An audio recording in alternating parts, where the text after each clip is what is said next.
illusionniste pour écouler les invendus. Est-ce que vous avez... Merci pour la question. Je ne savais pas que j'étais magicien, M. Ezrati. Mais d'abord, je parle un peu du neuf, là.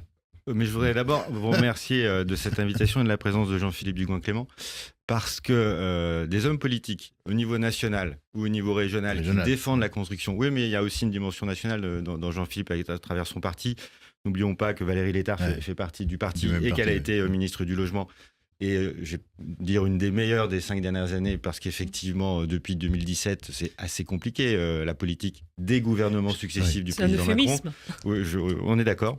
Mais Norbert, oui. Donc, quand Jean-Philippe parle de construire, de maire bâtisseur, moi, j'entends pas ça. J'entends un maire, un homme politique qui parle de croissance.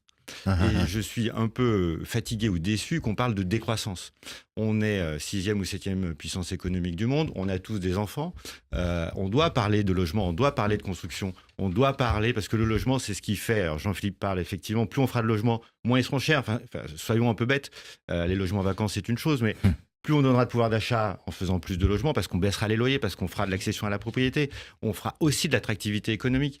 On a un débat sur il faudrait repousser les résidences secondaires, repousser les touristes qui viennent en France. Je le redis souvent avec vous, Marc, on a l'un des plus beaux pays du monde et on ne veut pas en profiter, on ne veut pas créer de la richesse là-dessus. Donc je crois que le discours, et je remercie encore Jean-Philippe du débat qu'il porte, et en plus à la région il porte le BRS par une prime, donc je ne réponds pas du tout à votre question.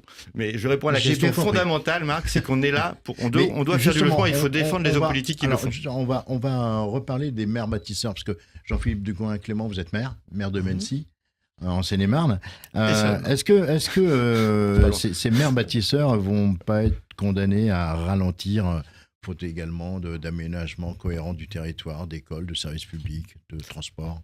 C'est le problème de la paupérisation des collectivités. Ça fait maintenant 20 ans que l'État transfère de plus en plus de compétences aux collectivités, de manière officielle ou officieuse. La sécurité n'est pas une compétence municipale. Non. Il y a 20-25 ans, très peu de communes avaient des polices municipales. En général, des grosses communes et plutôt marquées à droite.